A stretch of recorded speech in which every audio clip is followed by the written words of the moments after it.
ඉතින් පුතේ මේ අපි යන්නේ ඉතුරු ප්‍රශ්න ටික සාකච්ඡා කරන්න මේ වෙලාවේ. ඉතින් අපි බලමු ඔයාලට ඊළඟට සාකච්ඡා කරන්න තියෙන්නේ 4 වෙනි කොටස නේද? වැරදි නිවැරදි කිරීමේ ප්‍රශ්නය. අපි බලමු මේක සාකච්ඡා කරන්න. පුතේ මේක ඔයාලා හොඳින් කියෙව්වොත් හරිද? මේ ප්‍රශ්නේ ඔයාලා හොඳින් කියෙව්වොත් ඔයාලට පේනවා ශේෂ පිරික්සුමේ බැර පැත්ත අඩුයි කියලා තියෙනවා කීයද පුතේ? 500ක් නේද? ශේෂ පිරික්සුමේ බැර අඩුයිලු 500ක්. හර බැර නේ? බැර පැත්ත අඩුයි කියලාද පුතේ? 500ක්. ඉතින් පුතේ රක්ෂණ මාර්ග ලෙස 1000ක් ගෙවීම දෙවරක් පිටපත් වෙලා නේ. ඉතින් මේ වැරදි ටිකක් දීලා තිනවා. ඉතින් පුතේ මේ කියපු වැරදි ටික නිසා තමයි මේ ශේෂ පිරික්සුමේ බැර පැත්ත අඩු වෙලා තියෙන්නේ 500ක්. එහෙනම් ඔයා දන්නවා ශේෂ පිරික්සුමේ බැර පැත්ත අඩු නම් 500ක් අවිනිශ්චිත ගිණුම කියලා බැර පැත්තට ඇවිල්ලා තියෙනවා කීයක්ද පුතේ? 500ක් නේ. අවිනිශ්චිත ගිණුම කියලා බැර පැත්ත තියෙනවා 500ක්. එතකොට පුතේ ඔයා ඔක තේරුම් ගත යුතුයි. එහෙම අවිනිශ්චිත ගිණුම ගෙනල්ලා තමයි දෙපැත්ත මොනා කරලා තියෙන්නේද? අපි හිතමු 10000ට බැලන්ස් කරලා තියෙන්නේ. හරිද පුතේ? එතකොට පුතේ ඔයාට කිව්වනම් එයාගේ ප්‍රශ්නයක් අහන්න පුළුවන් මේක මෙහි විදියට. මේ වැරැද්ද නේ නිසා ශේෂ පිරික්සුමේ පැවති ශේෂය කීයද පුතේ? 9500යි 10000යි නේද තිබිලා තියෙන්නේ. එහෙනම් හර පැත්තේ තිබිලා තියෙන්නේ 10000ක ශේෂයක්, බැර පැත්තේ තිබිලා තියෙන්නේ 9500ක ශේෂයක්. ඔයා මේක හොඳට කල්පනා කරලා ගන්න ඕන.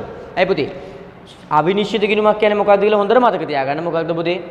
ශේෂ පිරික්සුමක් අසමාන වුණායින් පස්සේ එම ශේෂ පිරික්සුම සම කරලන්නනේ. මේ විදිහට සම කරලන්න අඩු ශේෂය තියෙන පැත්තට ගේන ගිණුම. එහෙනම් පුතේ අඩු ශේෂය තියෙන පැත්තට තමයි මේ අවිනිශ්චිත ගිණුම ගෙනල්ලා තියෙන්නේ. ඔන්න මම මේ ගාන පැහැදිලි කළා. ඉතින් පුතේ අපි යන් වැරදි නිවැරදි කරන්න. ඔයා දන්නවා වැරදි නිවැරදි කිරීම කරන්න අපි අඳින්න ඕන මූලික පොත පොදු ජර්නලය. අපි රූල් කරමු පුතේ පොදු ජර්නලයක්. අපි රූල් කරමු පොදු ජර්නලයක්.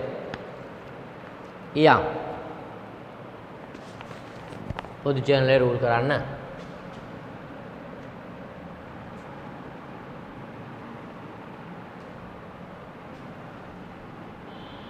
අනිවාර්යයෙන්ම ආකෘතිය පිළිවෙලට රූල් කරන්න ඕන. දිනය වෞචාංකය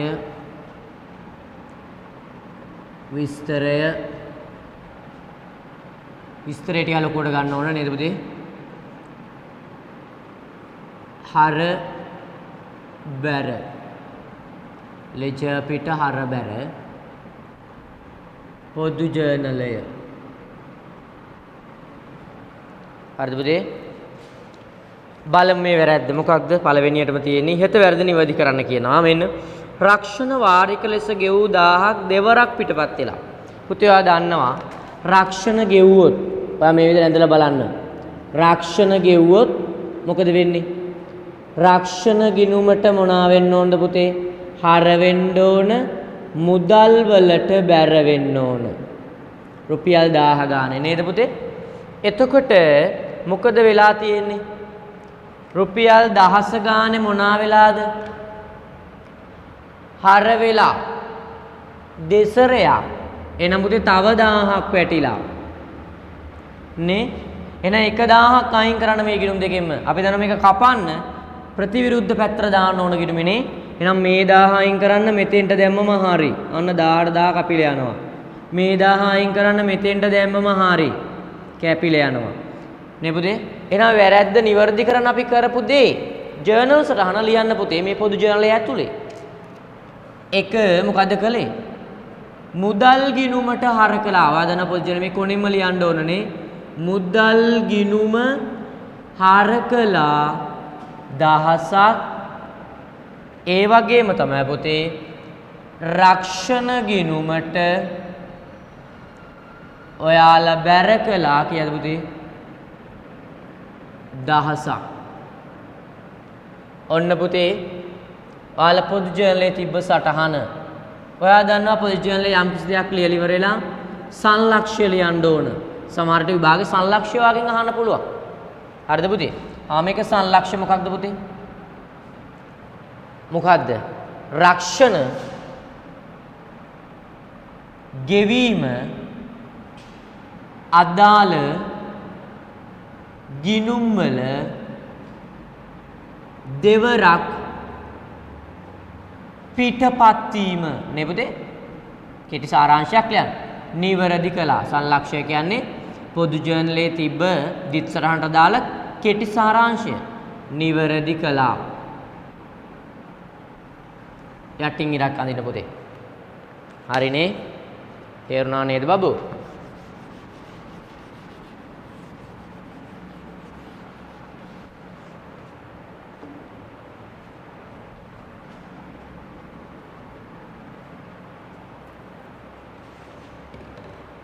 අපි යමු ඊළඟ එක. මොකද පුතේ? 5500ක ණයට විකුණුම් ගිණුමට සටහන් කර තිබ්බේ 5000ක් ලෙසය. පුතේ ඔයා දන්නවා ණයට වික්කොත් මෙන්න ණය ගැති ගිණුමට හර කරනවා කීයක්ද පුතේ? ණය ගැති ගිණුම හර 5500යි. මම මේ නිවර්දිව ගිණුම්ගත වෙන්න ඕන විදියයි කියන්නේ පුතේ. විකුණුම් ගිණුම බැර 5500ක් විදිහට තමයි යන්න ඕන. හරිද? accounts වල දිත් සරහන පුතේ තියෙන දිත් සරහන් ද පුළුවන් නම් ඔයාලට accounts පුළුවන්. හරි. එතකොට ඔයාලට පේනවා තිබිලා තියෙන්නේ පුතේ විකුණුම් ගිණුමේ නේ පුතේ විකුණුම් ගිණුමේ සටහන් කර තිබ්බේ 5000ක් විදිහට. 5500 වෙනකොට පුතේ බලන්න විකුණුම් ගිණුමේ තියෙන්නේ 5000ක්. ඔයාට පේනවා විකුණුම් ගිණුමේ අඩුයි කීයක්ද පුතේ? 500ක්. එහෙනම් මේ වැරද්ද නිවැරදි කරන්න නම් ඔයා විකුණුම් ගිණුමට බැර කරන්න 500ක්. විකුණුම් ගිණුමට බැර කරන්න 500ක්. ඔන්න දැන් 5500 වුණා. ඔයා දන්නවා මේක හර කරන්න ඕන. දැන් ණය ගැති ගිණුමෙම හදන්න නැහැ. ඔයා දන්නවා මේක හර වෙන්නේ අවිනිශ්චිත ගිණුමටනේ. අපිට වෙන ගිණුමක් නිවැරදි කරන්න නැහැ. අපි දානවා ඒක අවිනිශ්චිත ගිණුමට. මෙන්න පුතේ දෙවෙනි එක අවිනිශ්චිත ගිණුම හර අවිනිශ්චිත ගිණුම හර පොදු ජර්නලේ දෙයක් ලියුවා පස්සේ මේ කොනෙම පටන් ගන්න හර සටහන මේ කොනේ හර කියලා ලියන්න පුරුදු වෙන පුතේ. 500යි ඔයා දන්නවා බැර උනේ කාටද පුතේ? විකුණුම් ගිණුමට. විකුණුම් ගිණුම බැර 500යි. පුතේ ඔයාලා සංලක්ෂ්‍ය ලියා ගන්න ඕන වරහන් ඇතුළේ. මොකද්ද පුතේ සංලක්ෂ්‍ය? මොකක්ද සංලක්ෂ්‍ය? මේක බලමු පුතේ. රුපියල් 5500ක ණයට විකුණුම් ගිණුමේ 500ක් අඩුවෙන් සටහන් වීමේ වරද නිවැරදි කළා. නේ පුතේ? 5500ට ණයට විකුණුම් ගිණුමේ 500ක් අඩුවෙන් සටහන් වුණා. ඒ වරද නිවැරදි කළායි මේ තියෙන්නේ. එච්චරයි. වරද නිවැරදි කළා. අපි යනවා ඊළඟ එක.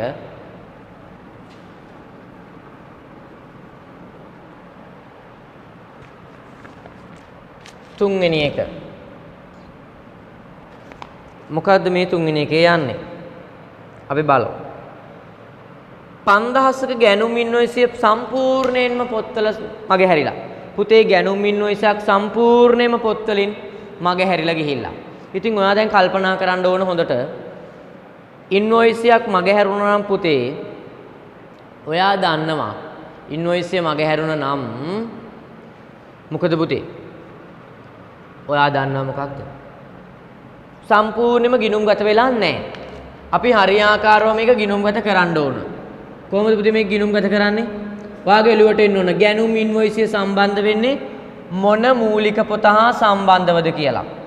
ඔයා දන්නවා මුදල් පොතට මූලාශ්‍ර ලේඛන දෙකයි. නේ හර පැත්තට ලදුපත, බැර පැත්තට ගෙවීම් වවුචරය. ගැනුම් ජර්නලයට එක මූලාශ්‍ර ලේඛනය. මොකද ඒ ගැනුම් ඉන්වොයිසිය. විකුණුම් ජර්නලයට විකුණුම් ඉන්වොයිසිය මූලාශ්‍ර ලේඛනය වෙන්නේ. ඊට පස්සේ සුළු මුදල් පොතට සුළු මුදල් ගෙවීම් වවුචරය. ඊට පස්සේ පොදු ජර්නලයට ජර්නල් වවුචරය. ඒ වගේම තමයි බැංකු ගිණුම පිළිල කරොත් මුදල් දානේව මුදල් තැන්පතු පතෙත්, චෙක් දානේව චෙක් තැන්පතු පතෙක්.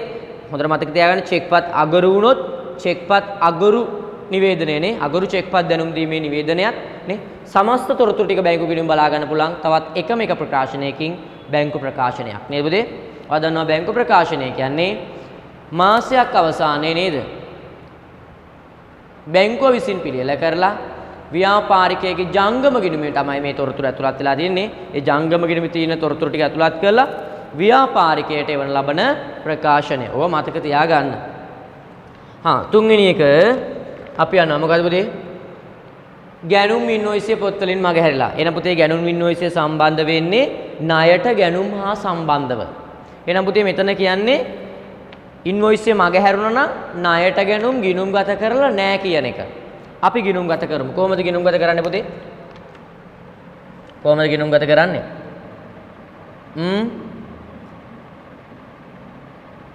ගැනුම් ගිණුම හර ඔයා දන්නවා ණයට ගැනුම් ගිණුම්ගත කරන්නේ ගැනුම් ගිණුමට හර කරනවා. කොච්චරක්ද පුතේ? 5000ක්.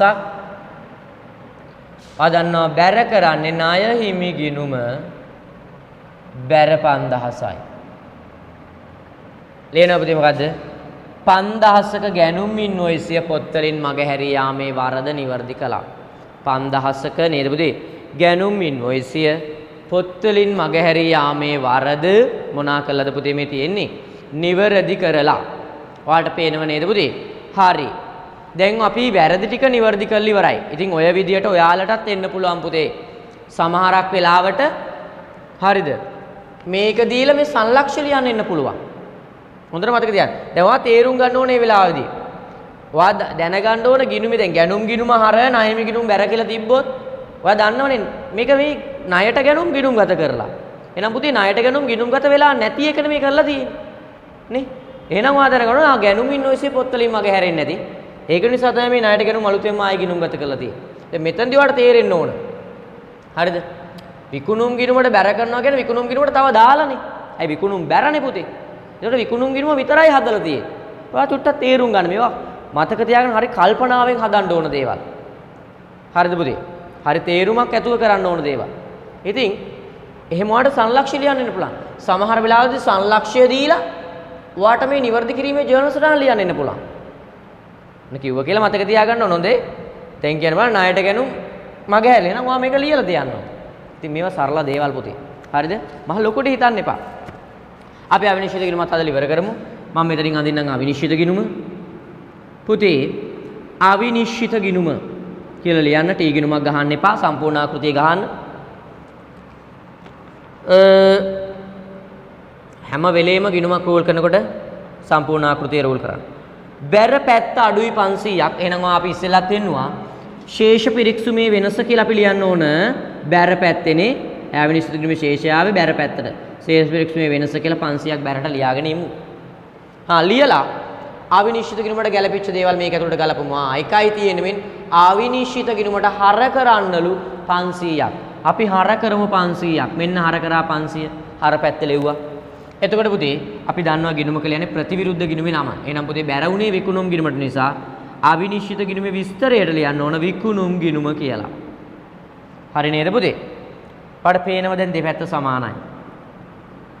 ඔයා දන්නවා වැරදි නිවැරදි කරයින් පස්සේ අවිනිශ්චිත ගිණුමේ දෙපැත්ත මොනවා වෙන්න ඕනද පුතේ? සමාන වෙන්න ඕන. සමාන වෙන්නේ නැත්නම් ඔයාලට අනිවාර්යයෙන්ම මේ ශේෂ පිරික්සුමේ වෙනස දීලා නැහැ. ඔයා ඒක ගන්න ඕන ශේෂ පිරික්සුමේ වෙනස විදියටනේ ආරම්භක වෙනස විදියට. ඉතින් පුතේ මෙන්න ඔයා දන්නවා වැරදි නිසා අවිනිශ්චිත ගිණුමේ ශේෂය බිහි වුණා. වැරදි නිවැරදි කරද්දී අවිනිශ්චිත ගිණුමේ ශේෂයක් නැහැ. මුකුත් නැහැ. බැලන්ස් වෙලා යනවා. කැපිලා යනවා ගිණුම. හරි. අපි යම් පුතේ 7 වෙනි ප්‍රශ්නය අපිට තියෙන වැදගත් ප්‍රශ්නයක් නේද? අපි කතා කළ යුතු ප්‍රශ්නයක්. මම ඉක්මනින්ම යනවා මේ 7 වෙනි ප්‍රශ්නෙට. මොකක්ද පුතේ 7 වෙනි ප්‍රශ්නේ තියෙන්නේ? පුතාලා මේක හදාගන්න ඇති නේද?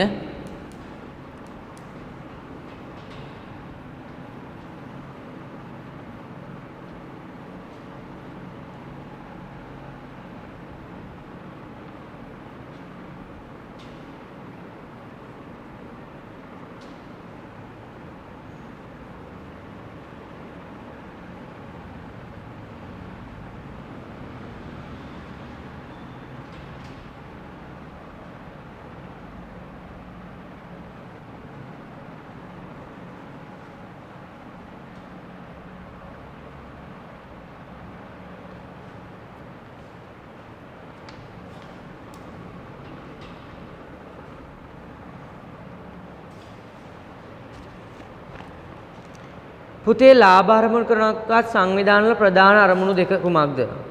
ප්‍රධාන අරමුණු දෙක. ලාභ අරමුණු කරනකත් සංවිධාන වල ප්‍රධාන අරමුණු දෙකක්. ආවද? සමාජ සුබ සාධනය, සේවක සුබ සාධනය. නේද පුතේ? ආගමික පුනරුජීවනය. ඉතින් මේව තමයි අපිට කියන්න පුළුවන් වෙන්නේ. නේ? ආගමික පුනරුජීවනය, සමාජ සුබ සාධනය. ඉතින් ඕව තමයි අපිට කියන්න පුළුවන්කම ලැබෙන්නේ නේ. එතකොට ඊට පස්සේ ඔයාලගෙන් අහනවා ලාභ අරමුණු කරනකොට සංවිධාන ප්‍රධාන ආදායම් මාර්ගය කුමක්ද? මොකක්ද පුතේ ප්‍රධාන ආදායම් මාර්ගය? සමාජිකයන්ගෙන් උපය ගන්න සමාජික මුදල් කියලාත් ඔයා දන්නවා නේ. සමාජික මුදල්.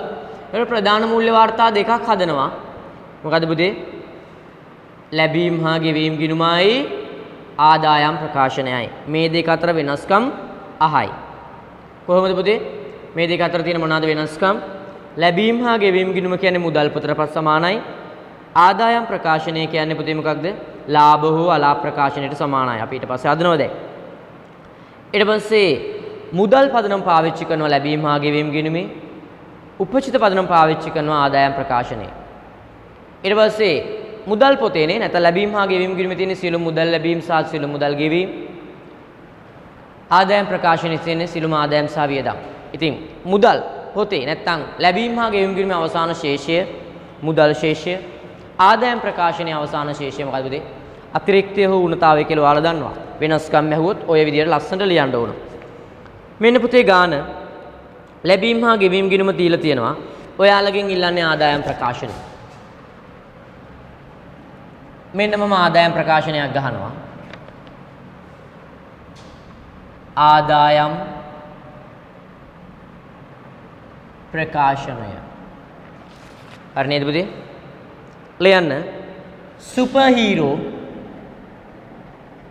මේක ලියන්න පුරුදු වෙන්නේ. සුපර් හීරෝ ක්‍රීඩා සමාජය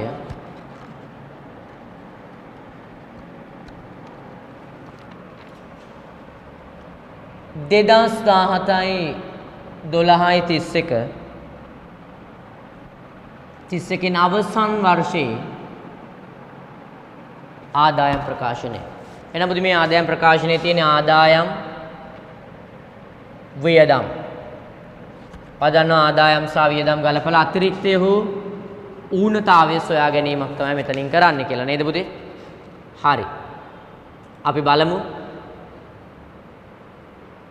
හොඳට කියවන්න පුතේ මේක.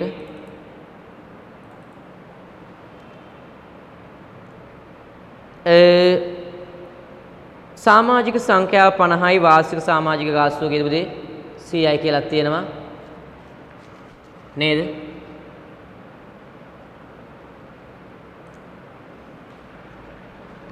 එතකොට ඔයාලට පේනවා අපි ආදායම් ප්‍රකාශනයේට ආදායම් වියදම් ගන්න උපචිත පදනමට එනම් පුතේ මෙතන සමාජික මුදල් කියලා ගන්න ඕන. පටිගිරි ගහන පේපරේ පවා මේක අහනවා. කීයද පුතේ? 50 100න් වැඩි කරලා මේ මුදල් ලැබීම් වල තියෙන 4000 නෙමෙයි 50 100න් වැඩි කරන්න කීයද පුතේ? එතකොට 5000යි. ඒ අමතර තොරතුරු ඉස්සෙල්ලම කරලා එන්න. දන්නවා ලැබීම්ගේ හා ගෙවීම් ගිණුමේ තියෙන මුදලින් ලැබිච්ච ටික මෙතෙන්ට අපි ගන්නේ වර්ෂයට අදාළ ටික නේ ආදායම් ප්‍රකාශනයේට. අතරික තොරතුරු ඉවරයි. අපි උඩට යමු. ඔයා දන්නවා මුදල් ශේෂය අපිට අදාළ නැහැ. මේකට අදාළ වෙන්නේ ආදායම් සහ වියදම් විතරයි. හොඳද? ඒක ගණිතෙත් ගන්න ඕන වර්ෂයට අදාළ ප්‍රමාණය නැත්නම් මාසයකට හදාවනම් මාසයට අදාළ ප්‍රමාණය. පුතේ සමාජික මුදල් ගත්තා. ඊට පස්සේ අපි ගන්න ඕන පරිත්‍යාග ආදායමක් නේද පුතේ අපිට? පරිත්‍යාග 1000යි. උපකරණ ගැනුම මොන්න පුතේ මතක තියාගන්න මුදල් පොතේ නැත්තම් ලැබීම් හා ගෙවීම් ගිණුමේ උපකරණ ගැනුම් කියලා තිබ්බත් කොතන ගන්න නැද්ද පුතේ? ආදායම් ප්‍රකාශනයට අපි උපකරණ ගැනුම් ගන්නෙ නැහැ. හරි නේද බබු? ආදායම් ප්‍රකාශනයට උපකරණ ගැනුම් ගන්නේ නැත. ඇයි ඒ? ඇයි? උපකරණ කියන්නේ පුතේ මොකක්ද? උපකරණ කියන්නේ පුතේ මොකක්ද? වත්කමක්. එහෙනම් වත්කමක් මිලදී ගැනීමක් කිසි වෙලාවක අපි ගන්නෙ නැහැ. නේ? වත්කම් මෙතෙන්ට අදාළ නැහැනේ. ඒක මූල තත්ත්ව ප්‍රකාශනයට යන්නේ. මෙතන මූල ප්‍රකාශනයක් වලා දන්නේ. එහෙනම් පුතේ උපකරණ ගණනේ මුරකරු වැටුප්. මුරකරු වැටුප්. එහෙනම් පුතේ හොඳට මතක තියාගන්න උපකරණ ගණනේ. හැබැයි උපකරණ ෂය වුණොත් අන ෂය කියන්නේ වියදමක්. ඒක මෙතෙන්ට ගන්න ඕන. මුරකරු වැටුප් 1000යි. ඊට පස්සේ දුරකථන ගාස්තු 500යි. ඉතින් ඔච්චරයි නේද පුතේ? අපි මෙතනින් ගත්තේ නැහැ මුදල් ශේෂය ගත්තේ නැහැ. ක්‍රීඩා උපකරණ ගත්තේ නැහැ. ඒවා වත්කම් නිසා. මෙන්න පුතේ ගමු 6000යි 1500යි ගැලපුවෙන් පස්සේ කීයද පුතේ 4500යි මේ ආයේ පුතේ මොකද්ද අතිරික්තය වෙනවාට පේනවා අතිරික්තය කීයද පුතේ 4500යි කියලා නේද අතිරික්තය 4500යි කියලා වට පේනවා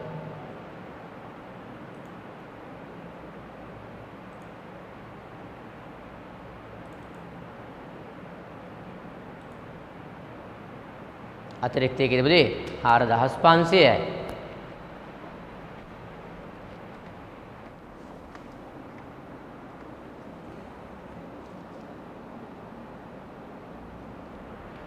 අපි යන් ප්‍රධාන ගානට නේද පුතේ? ඔයාලට පේනවා අපි යන්නේ ඊට පස්සේ ප්‍රධාන ගාන පිළියෙල කරන්න. මොකක්ද පුතේ අපිට තියෙන ප්‍රධාන ගාන? ලාභ හෝ අලාභ ප්‍රකාශනය සහ මූල්‍ය තත්ත්ව ප්‍රකාශනය කියන ගාන. නේ මේක හරි ලේසි ගානක් පුතේ ඔයාලට එන අනිවාර්ය ගානක්. ඉතින් ඔයා සැලකිලිමත් වෙන්න මේ ගාන පිළියෙල කරන්න.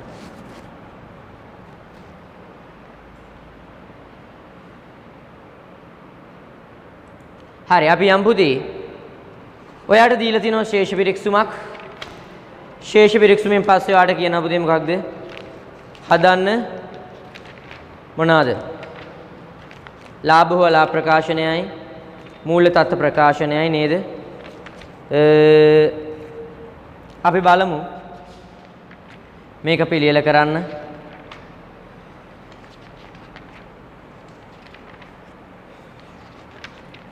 පුතේ රූල් කරගන්න අවසන් තොරතුරු දීලා තියෙනවනේ දීලා තියෙන තොගය 3000යි ගොඩනැගිලි වාර්ෂික 5%යි ණයගැතියන්ගෙන් 10%ක් බෝල ණය කපා හරින්න කියලා. හරිද පුතේ? බෝල ණය කපා හරිය යුතුය. හරි. මම මේ ගානට තව ඔයාලට ලියා ගන්න එකක් එකතු කරනවා කියද්දි කියලා දෙන්නම්. අපි ගාන දැනට රූල් කරමු පුතේ. රූල් කරමු අපි. දැනට ගාන අපේ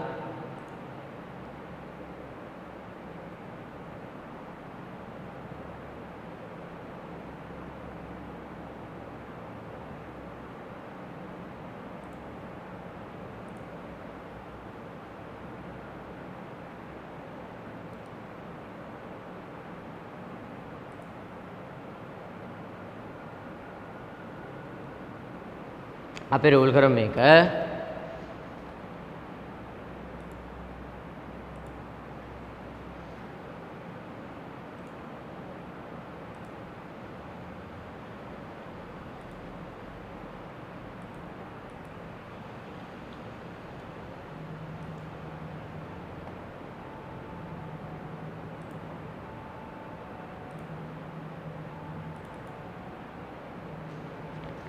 පුතේ මම රූල් කරනවා මෙතනින්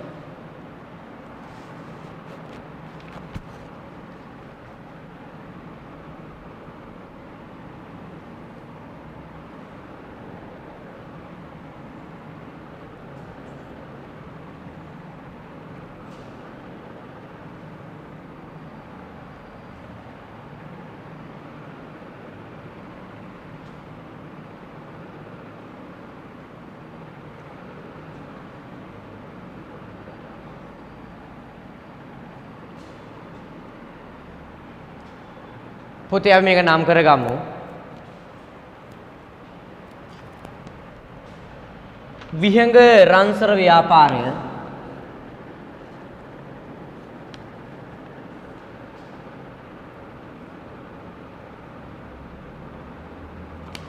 කවද්ද 2017යි 12:31කින් අවසන් වර්ෂය සඳහා ලාභ හෝ අලාභ නේ පුතේ ලාභ ප්‍රකාශනය පුතේ ඔයා දන්නවා මෙතන ලකුණු භාගයක් ඔයාලට ලැබෙනවා ඊළඟට අපි දාමු විහඟ රන්සර ව්‍යාපාරය 2017යි 12:31 දිනට එදා දවසට එන මේ වචනේ පාවිච්චි කරන්නේ අනිවාර්යයෙන් වචනයට තමයි ලකුණු හම්බෙන්නේ දිනට මූල්‍ය තත්ත්ව ප්‍රකාශනය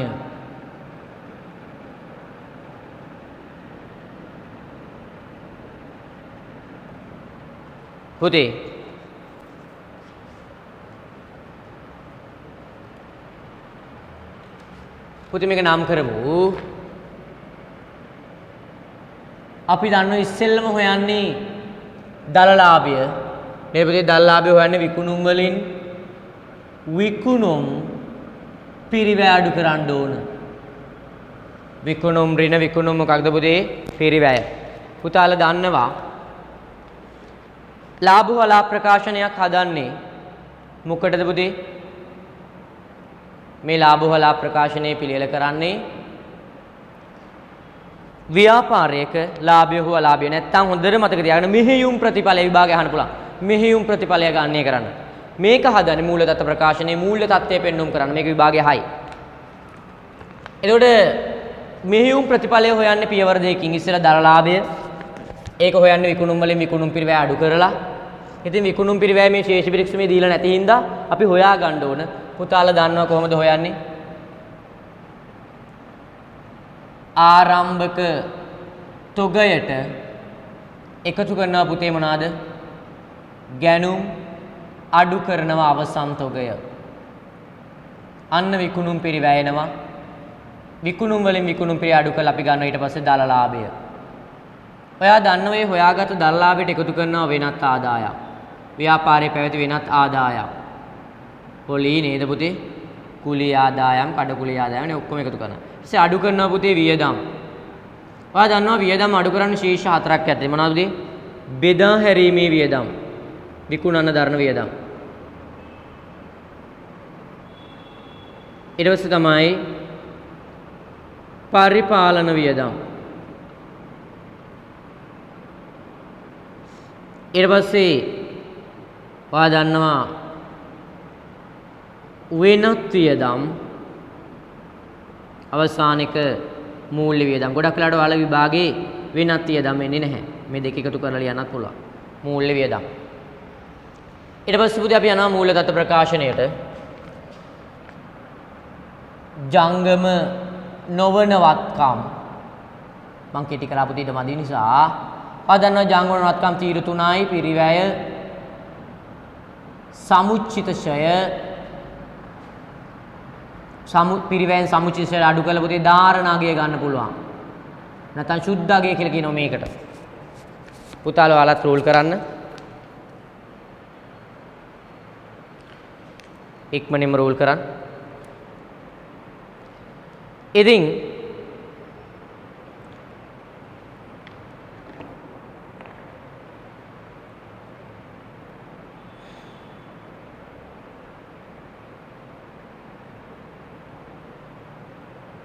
ඔයාලා විනාඩි 2ක් විතර ඇතුළත මේක ඉක්මනින් රූල් කරගත යුතු විභාගෙදී වැඩි වේල ගන්න එපා. හරිද පුතේ? මේ වැඩේට වැඩි වේලක් ගන්න එපා. විනාඩි 2ක් හෝ 3ක් ඇතුළත මේක මොනා කර යුතුද පුතේ? රූල් කරගත යුතුයි.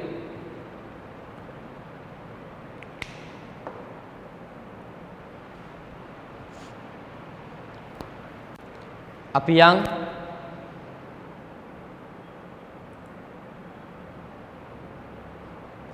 අපේ වැඩේට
ජංගම වත්කම්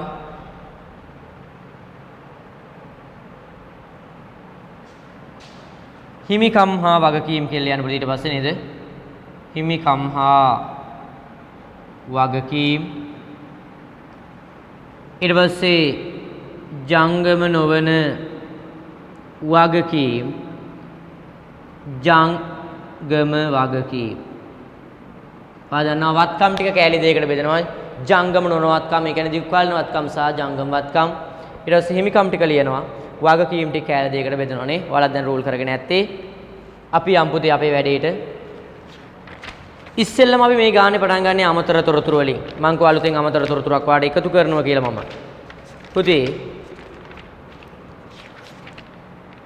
බලන්න මං අලුතෙන් එකතු කරන අමතර තොරතුරක් තා චුට්ටකින් මෙන්න අවසන් තොගය 3000යි. එහෙනම් පුතේ අවසන් තොගය 3000යි කියලා දුන්නොත් දුන්නේ නැතුනොත් කිසි පුත් කරන්න එපා. මෙතෙන්ට යන්නෙත් නැහැ මෙතෙන්ට යන්නෙත් නැහැ නේ පුතේ. දුන්නොත් ඔයා දන්නවා අවසන් තොගය කියන්නේ ව්‍යාපාරේ වත්කම. එහෙනම් මෙතන අනිවාර්යයෙන්ම ලියන්න. ගොඩක් වෙලාවට ඔයාලක් ගානෙත් වෙනවා.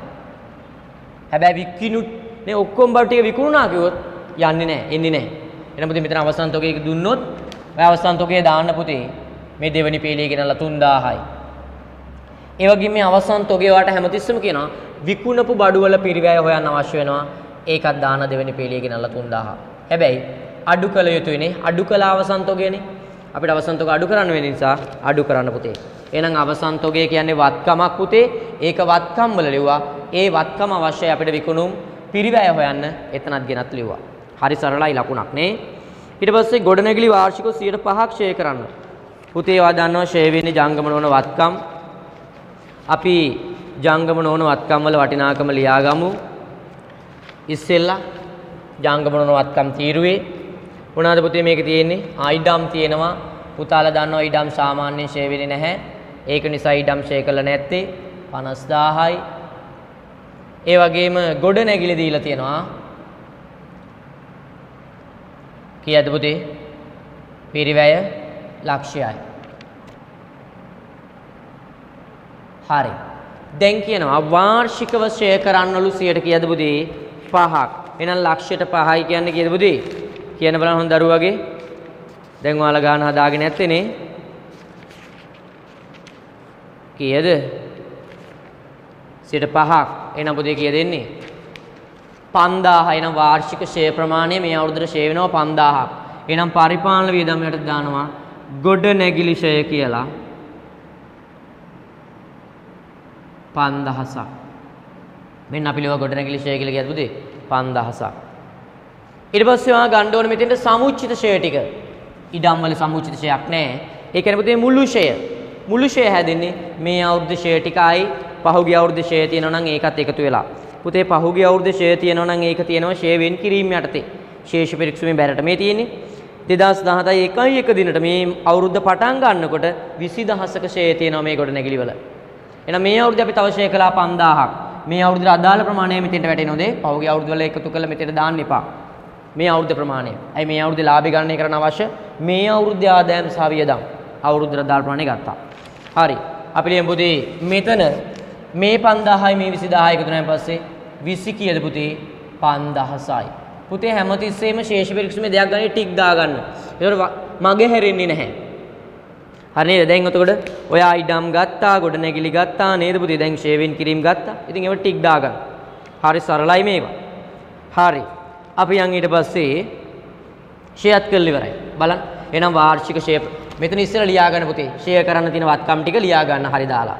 ඊට පස්සේ මොකද කරන්න ඕන පුතේ? ෂෙයා බලලා වියදමක් යටතේ දාන්න. ඒ ෂෙයා ටික ෂෙයා වෙන් කිරීම තියෙනවා නම් එකතු කරලා මෙතෙන්ට ගෙනත් දාන්න. ෂෙයා වෙන් කිරීම තිබ්බේ නැත්තම් මේ ප්‍රමාණයම තමයි මෙතෙන්ට එන්නේ නේද පුතේ? අපිට ධාරණගය ගන්නත් පුළුවන්. ඉඩම් වල ධාරණගය 50000යි. මේකේ පුතේ ධාරණගය කීයද පුතේ? 75000යි. හරි නේද බබෝ? අපි යන් ඊට පස්සේ ඊළඟ එකට මොකක්ද ඊළඟට තියෙන්නේ පුතේ? ඔයාලට තියෙනවා බොල් ණය 10%ක් කපන්න කියලා.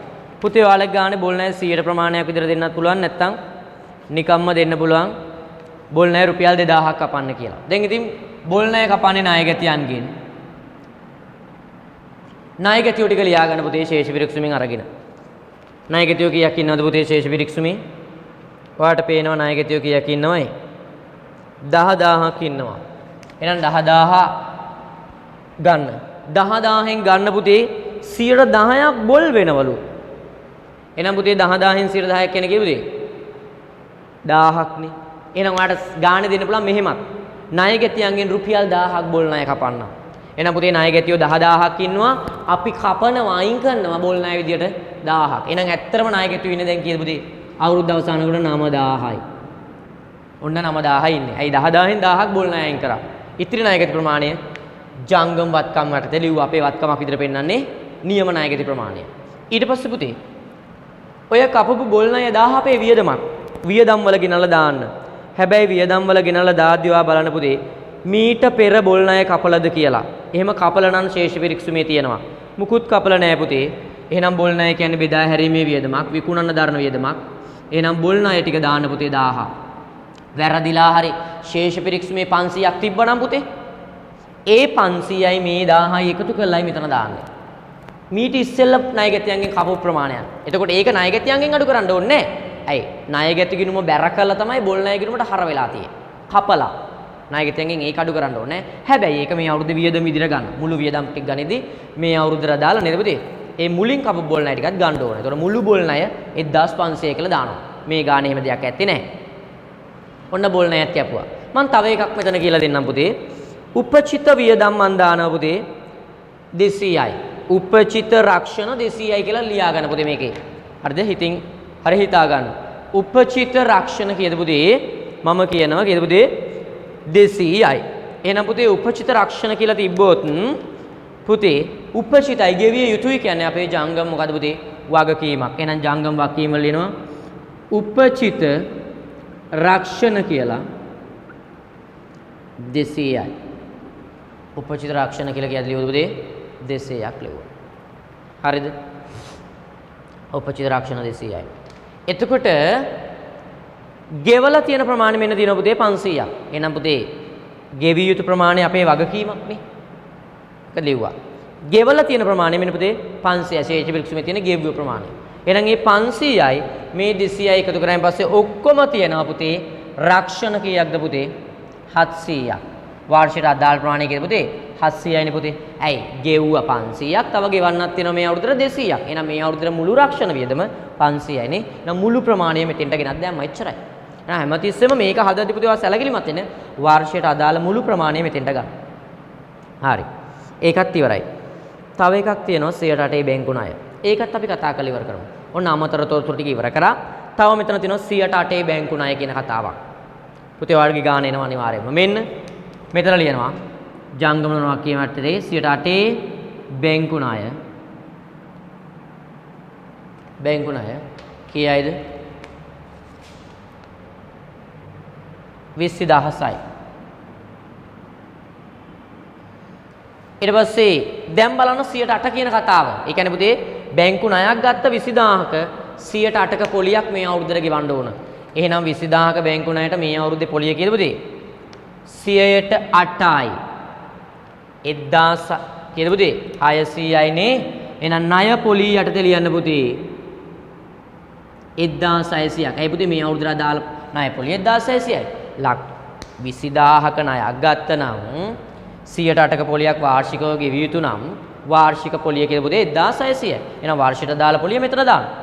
ඔයා දැන් බලන්න ශේෂ පිරික්සුමේ කොච්චර තියෙද කියලා බැංකු ණය පොලිය. බැංකු ණය පොලිය කියලා 500ක් වෙනවා. ඒ තියෙන පුතේ ගෙව්ව ප්‍රමාණය. ඒ කියන්නේ මෙතනින් ගෙව්ව ටික. එහෙනම් 1600න් 500ක් ගෙවලා. එහෙනම් ඔයාට අනිත් පැත්තට හොයාගන්න පුළුවන් තවදුරටත් ගෙවිය යුතු ටික. නේ මෙතන හොයාගන්න පුළුවන් ගෙවිය යුතු ටික. වාර්ෂිකයට දාලා ප්‍රමාණය මෙතනින් අපිට හොයාගන්න පුළුවන්. ඒක මෙතෙන්ට ගෙලිම ගෙනත් දැම්මා. ඊට පස්සේ ශේෂ පිරික්සුම් බැලුවාන් පස්සේ ගෙව්ව ටික තියෙනවා. එහෙනම් පුතේ ඔය දෙක අතර වෙනස ගන්න.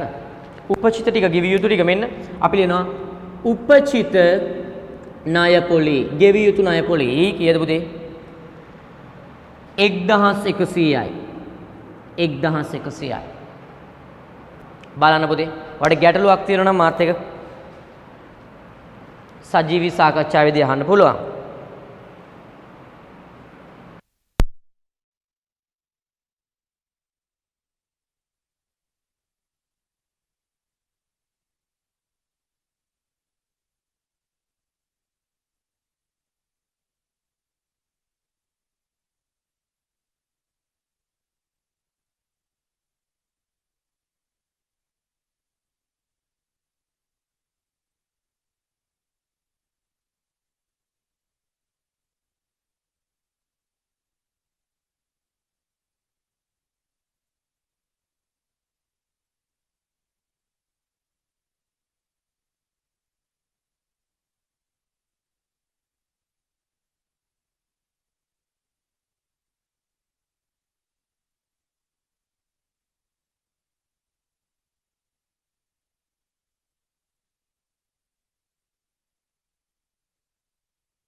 හරි පුතේ.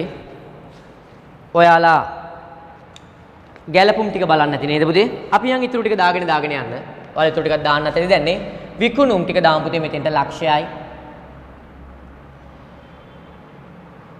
ගැණුම් ටික පළවෙනි පේලියට ගන්න පුතේ. ඍජු වේදන් තියෙනවා අපි ඒක ගලපන්නේ ගන්නනේ 30000යි. ආරම්භක තොගය පුතේ අපි මෙතෙන්ට ගන්නවා නේද පුතේ?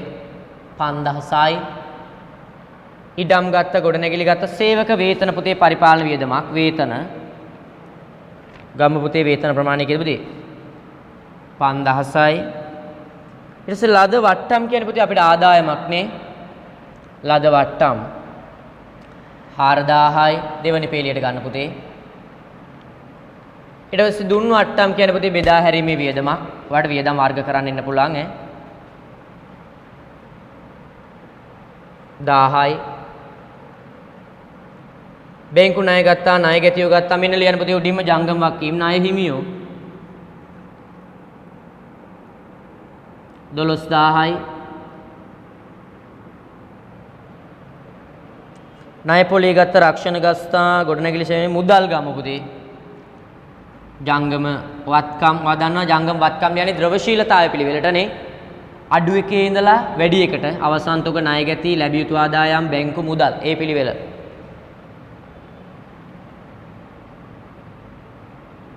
3000යි. පැටවුම් කුලී ගමු පුතේ මේ ගැණුම් වලට එකතු වෙනවනේ. පැටවුම් කුලී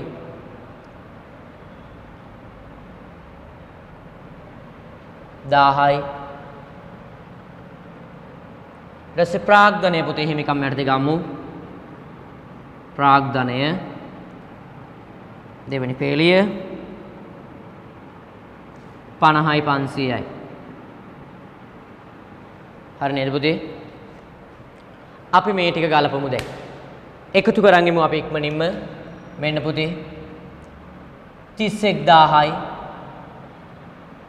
ඔයා දන්නවා 5000යි 31000යි එකතු වුණාන් පස්සේ කීයද පුතේ? 36000යි. ඒකට කියනවා පුතේ මොකක්ද? විකිණීමට ඉදිරිපත් කළ තොග පිරිවැය. 36000යි. ඒකෙන් 3000ක් අඩු කරනවා පුතේ කීයද පුතේ? 33000යි. මේකෙන් මේක අඩු කරන්න පුතේ. ලක්ෂයෙන් 33000ක් අඩු කරන්න. 77000යි. නේද පුතේ? 77000යි නේද? 7 3 10යි එකක් ඉතරයි. sorry. 67000යි නේද පුතේ? 67000යි. 67000යි. 4000ක් එකතු කරමු පුතේ. එකතු කරන පස්සේ කීයද පුතේ? 71000යි.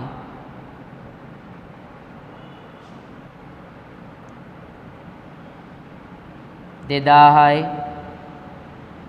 10700යි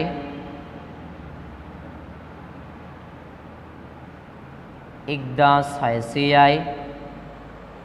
මේ ටික අපි එකතු කරමු.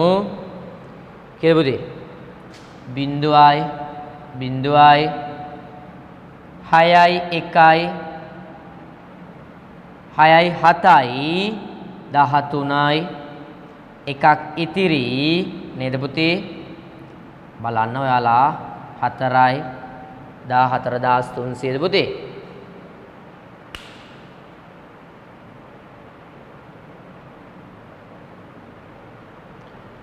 අපි 14300ක් අඩු කරමු පුතේ. කීයද පුතේ එන්නේ? 0යි 0යි 7යි 6යි ඊට පස්සේ මෙතන තියෙන කීයද පුතේ? 6න් එකක් 5යි 56700යි. අපි ලියනවා මොකද පුතේ? එකතුව කොහටද පුතේ? එකතුව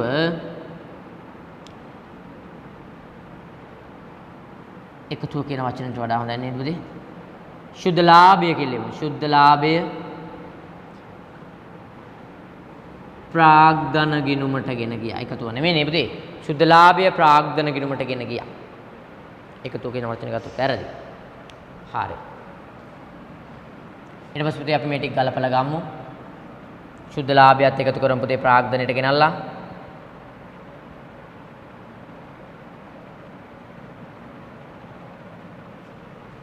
හරි ඔයාලා එකතු කරලා ගන්න පුතේ.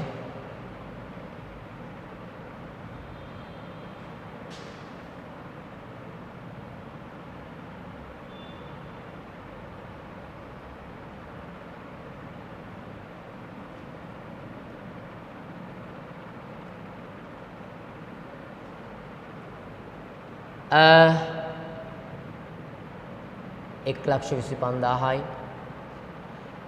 මෙතන 15,000යි ඒකට එකතු කරායින් පස්සේ බලන්න පුතේ 1,40,000යි මුළු වත්කම් මට ආවේ 1,40,000යි ඊට පස්සේ මේ ටික එකතු කරන්න පුතේ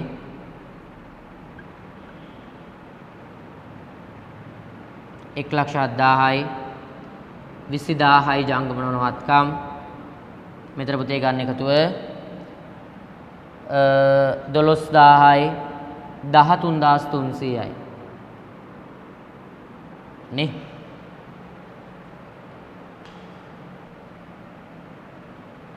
අපේ මොනවා හරි වෙනසක් තියෙනවා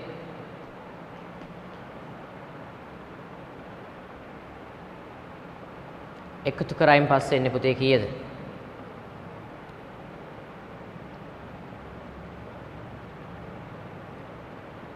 බලන්න 1,00,000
හරි පුතේ මෙන්න මෙතන චුටි ප්‍රශ්නයක් අපිට වෙලා තියෙනවා නේද පුතේ බැංකු ණය පොලි ගෙවලා තියෙන්නේ කීයක්ද පුතේ ඔයාලට පේනවා ශේෂ පිරික්සු මේ මගේ අතින් වැරද්දක් වෙලා සමා වෙන පුතේ 1600ක් තමයි වාර්ෂික අදාළ ප්‍රමාණය පුතේ ගෙවලා තියෙනවා 500ක් නෙමෙයි 1000ක් නේද මම ගානිද්දි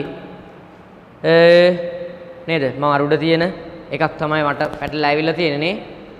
එතන තියෙන්නේ ණය හිමියෝ නේද පුතේ? බැංකු ණය පොලි කියලා 1000ක් තියෙනවා. අර මට 1000යි 500 එක ළඟ තියෙනවා මට පැටලලා ඇවිල්ලා පුතේ. හරි නේද පුතේ? හරි. එහෙනම් පුතේ මෙතන ගන්න ඕන කීයද පුතේ? ආන්නේ වෙනසයි තිබිලා තියෙන්නේ. එතකොට මෙතන ණය පොලි ප්‍රමාණය හරි. එතකොට පුතේ වර්ෂයට අදාළ ණය පොලි 1600යි 1000ක් ගෙවුවා නම් උපචිත වෙන්නේ දරුවනේ 500යි. නේ පුතේ 500 නෙමෙයි 600යි. එහෙනම් උපචිත ණය පොලිය එන්න ඕන පුතේ මෙතන කියලා පුතේ 600ක්. හරිද? එතකොට අපි මේ ටික ගලපලා ගමු. කීයද පුතේ? මේ ටික එකතු වුණායින් පස්සේ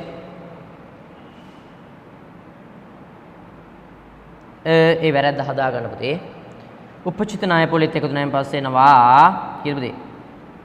12,800ක් නේද පුතේ දැන් බැලන්ස් වෙනවා කියලා පුතේ 1,40,000ට හරි හරි නේද පුතේ එහෙනම් මෙතන ලියව මුළු වත්කම් මෙතන ලියන්න පුතේ මුළු හිමිකම් හා වගකීම් ඒක නිසා චූටි හෝ වැරද්දක් වුණොත් ඒක අහු වෙනවා හරි. එහෙනම් පුතේ ඒ වැරද්ද මම ආයි හදනවා. බැංකු ණය ගත්ත පුතේ ලක්ෂ කීයද? සෝරි 20000ක්. මේ බැංකු ණය 20000ක් ගත්තා. එතනින් 100ට කීයද පුතේ? 8ක් තමයි මොකක්ද පුතේ? වාර්ෂික ණය පොලි විදිහට අපිට ගෙවන්න වෙන්නේ. ඉතින් 8යි කියන්නේ කීයද පුතේ? 1600 අපි ඒක හරියට දැම්මා එතන. මේ පුතේ 1600 වාර්ෂික ණය පොලිය. මෙතනින් ගෙව්ව ප්‍රමාණය කීයද පුතේ? ශේෂ පිරික්සමේ තියෙන කීයද පුතේ? 10යි. නේ ශේෂ පිරික්සමේ තියෙන කීයද පුතේ? 1000යි ගෙවලා තියෙන්නේ. හරි. 1000ක් ගෙවුවා නම් පුතේ තවදුරටත් ගෙවිය යුතු වෙන්නේ කීයද පුතේ? 1600න් 1000 ගෙවුවා නම් 600යි නේ. අපි අතන අරගෙන තියෙන්නේ 500යි කියලා. 500 වුණොත් මෙතන කීයද පුතේ? 1100 එමය ඇවිල්ලා තියෙන්නේ. හරි. එහෙනම් පුතේ අපි යන්න ඕන දැන් ඊළඟට පළවෙනි ප්‍රශ්නයට. ඉතින් පළවෙනි ප්‍රශ්නය සාකච්ඡා කරමු. ඉක්මනින්ම ඔයාලා මං හිතන්නේ ගිණුම් කරණය ගැන දැන් මේ වෙනකොට ලොකු අවබෝධයක් ඇති නේද? නේ ගිණුම් කරණය පිළිබඳ ලොකු අවබෝධයක් ඇති. ඔයාට සජීවී සම්බන්ධ වෙන්න පුළුවන්. ඉන් පස්සේ මේ වීඩියෝ එකෙන් පස්සේ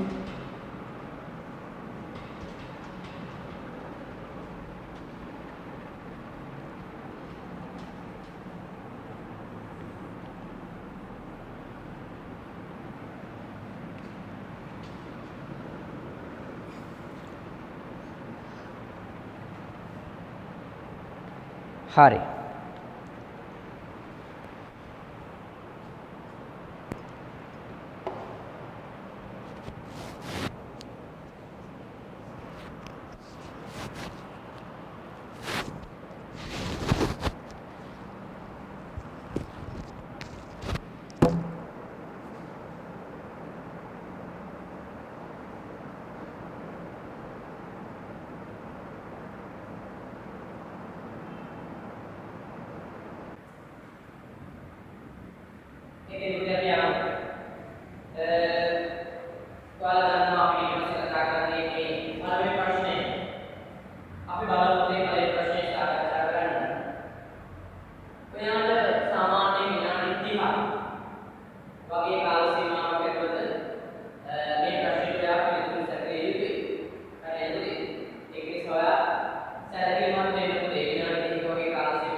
Vamos a poner o encaixe na nossa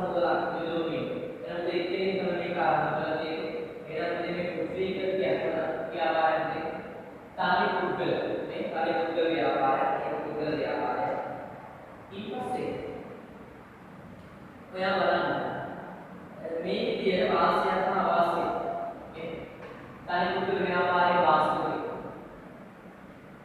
තනි ලාභයේ මුක්තිය තනි ශක්තිය කියලා නේද ඒ වගේම තමයි අපිට ව්‍යාපාරයේ අවශ්‍ය වෙන ආරම්භ කරන්න ඒ වගේ වාස්තු ඊට අවශ්‍ය දෙයක් නම් අපිට වැඩි ප්‍රාර්ථනා රැස් කරගන්න අමාරුයි ඒ වගේම තමයි අලාභයක් ලැබුවොත් ඒක තමයි විදලා ගන්න වෙනවා අර ගන්න ධනෙ තියෙන වෙලාවලදී මේකට යොමු වෙන්න පුළුවන් ඉතින් මේක අපිට කරන්න පුළුවන්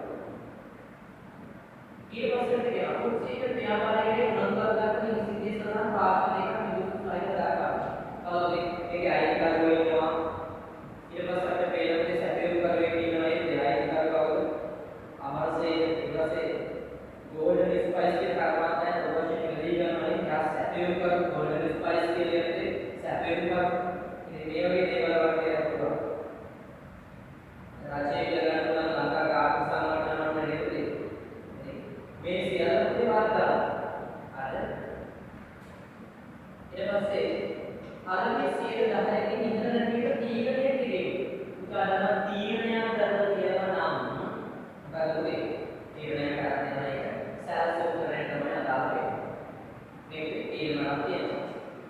ඒ සේවකය වගේ යන්ත්‍රෝත් ලබාගෙන තියෙනවා උදේ සාවිලාන්නේ. කාර්ය. එනකොට මේක වගේ සෑල්ස් උත්තරේ.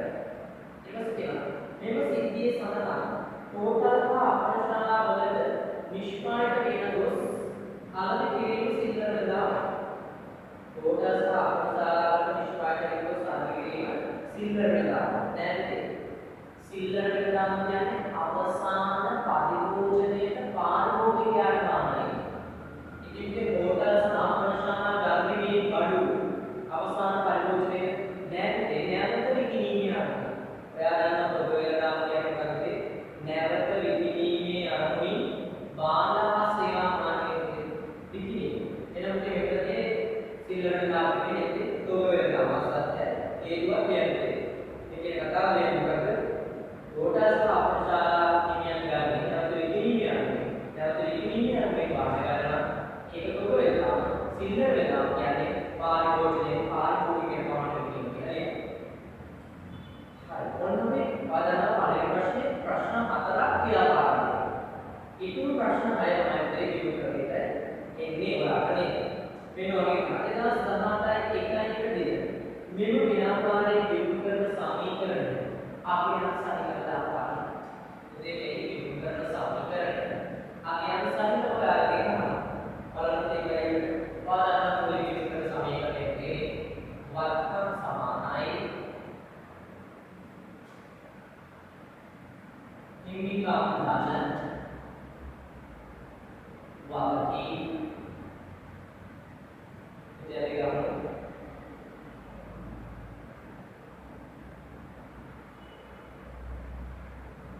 වර්ග සමානයි කරනවා ඒ එකයි දෙකේ බලන්න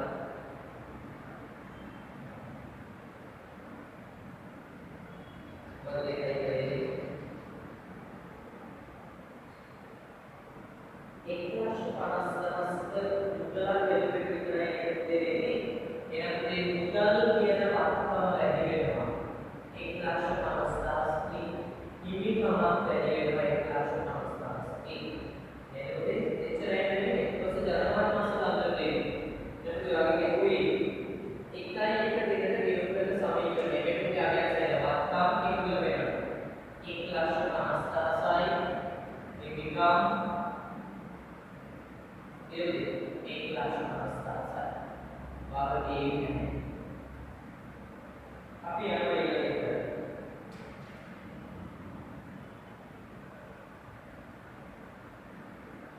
कैलकुलेटर परिणाम को बोलना है मास से कैलकुलेटर परिणाम ओके या करना कैलकुलेटर परिणाम का मैंने लिखूं कैलकुलेटर नहीं आपकी कैलकुलेटर समान आया कैलकुलेटर देखिए एक तो बाल आपकी कैलकुलेटर ट्राई करें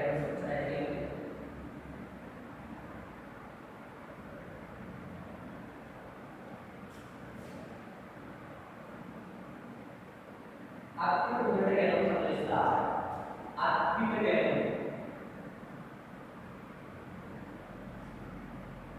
අතරිස්දායි ණයට ගැනීම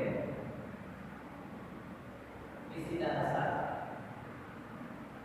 අත්පිට ණයට කියන්නේ ඒකෙන් හැදෙනවා දෙකක් මුළු ගැනුමේ හරිද රාජාන මුළු විකුණුමා බෑග් එකේ අත්පිට විකුණුම් ණයට විකුණුම් දෙකේ නම් ඒ මුළු ගැනුමේ 60000යි නේද ඒක වටිනාකම මේ ඊවර දුකට වෙදී කියලා නෑ ඒක වාක්‍යන්නේ ගැනුම කියන්නේ දෙවියන්ද වාහනය විකුණන්න ගන්න වාක්‍ය ගැනුමේ ඒ ප්‍රමාණය ඊළඟට අමසේසතු වැරද්දේ ව්‍යාපාරයේ දෙවියන්ට දාන ජීවන සමය උදේ වාර්තා ව්‍යාපාරයේ වල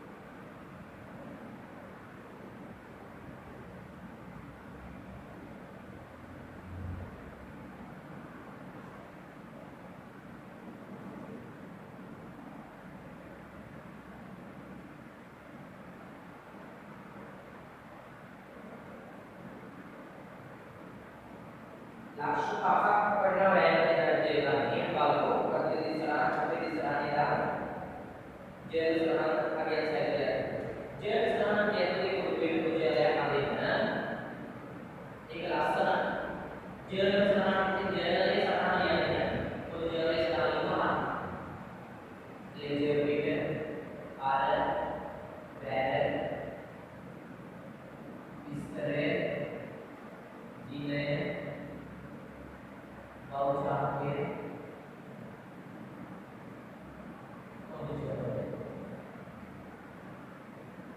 कोणते जलसाय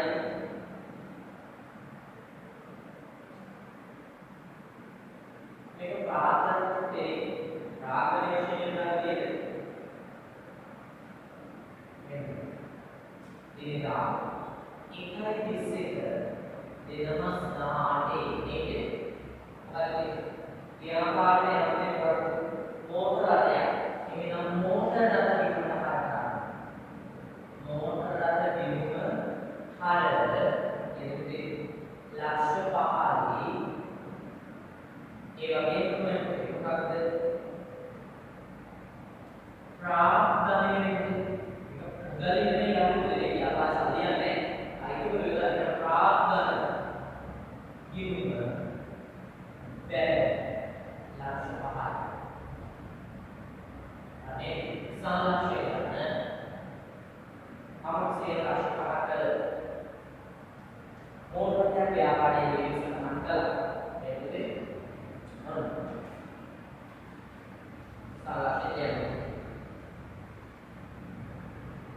ඊපස්සේ චන්ද්‍රම නෝන වර්තමාන දාන වටිනාකම පැතිසේ එයා නම් දාන වටිනාකම කියන්නේ අපි මූලික ප්‍රකාශන කියන්නේ දාන වටිනාකම पूर्ण दान वटिनाकम पीढ़ी सामुचित शेयर पीढ़ी सामुचित शेयर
ශ්‍රේණි වගේ මාසයේ 200යි.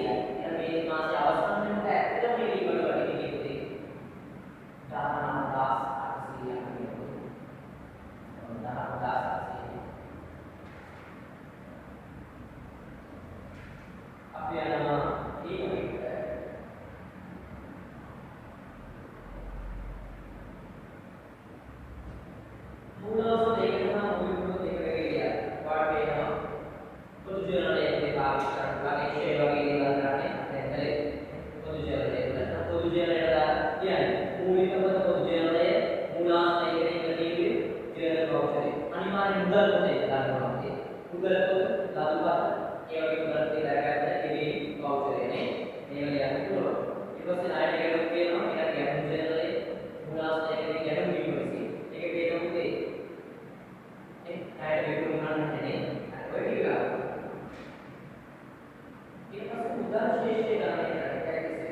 udah lagi pada kita ini kan kita lipat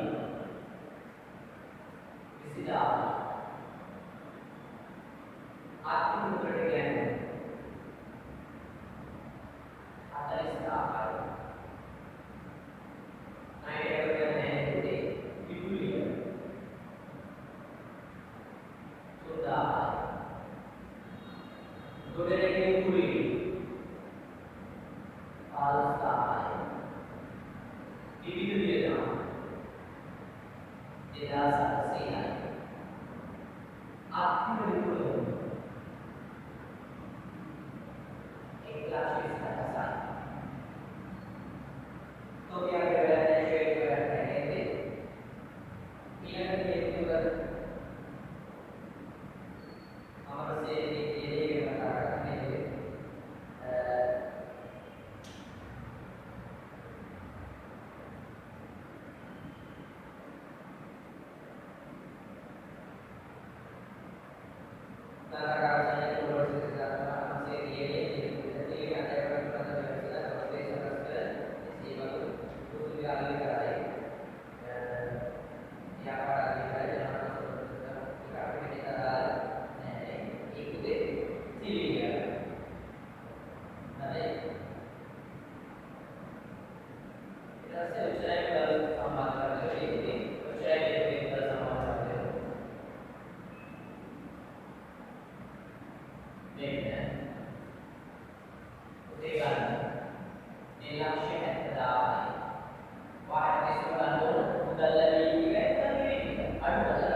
हमारे से ये बता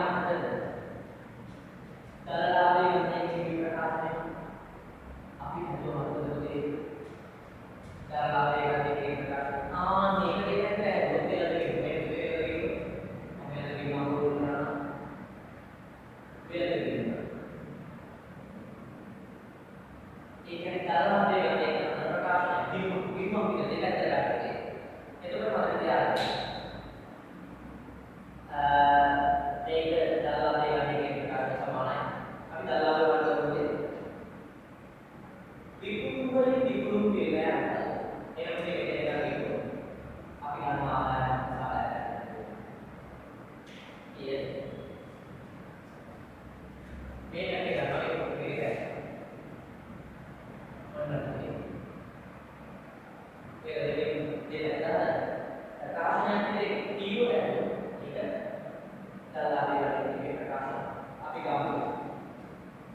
ada yang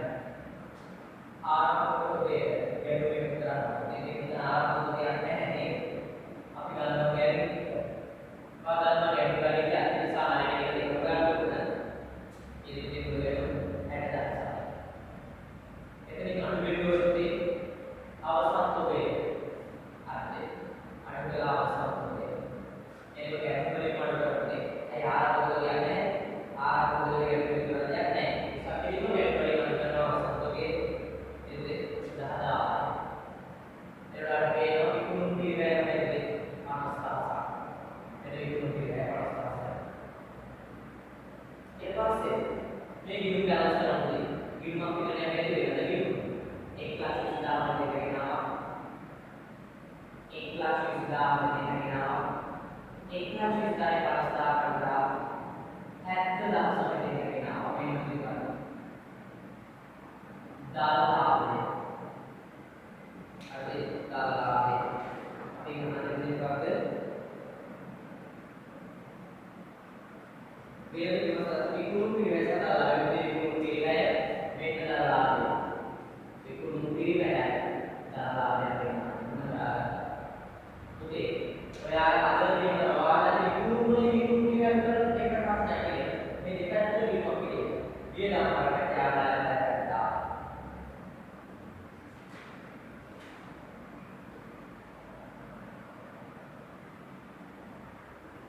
इनोसेंटे आप इन मीटर गोरट आप पेगन बात होती फीडबैक ने और ये मतलब गोरट आप पेगन फीडबैक आने क्या है तो देखा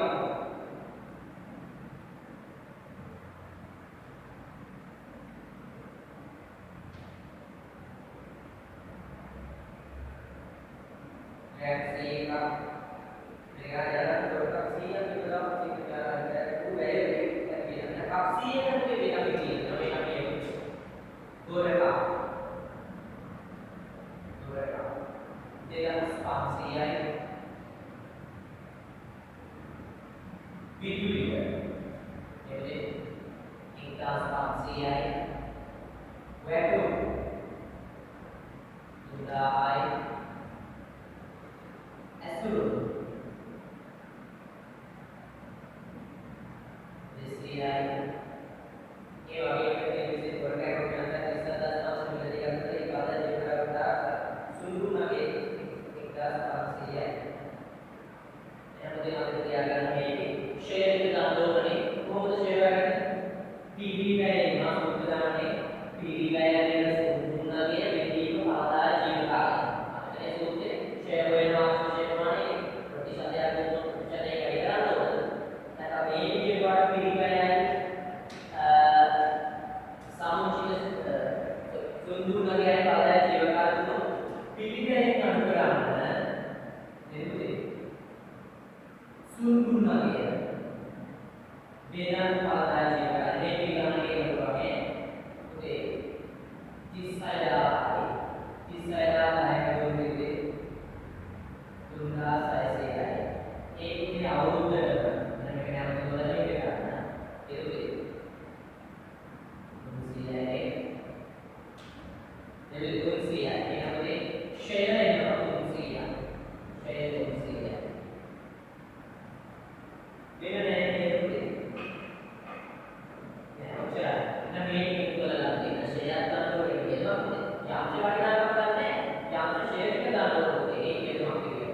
ප්‍රකාරයේ ලෙස සම්මාත්‍රණය. ඉතින් මේ සම්මාත්‍රණයේ ඊළඟ කොටසේ සජීවී සාකච්ඡාව තියෙනවා. එතනත් තවත් පැහැදිලි කරනවා. ඉතින් ඒකත් එක්ක සම්බන්ධ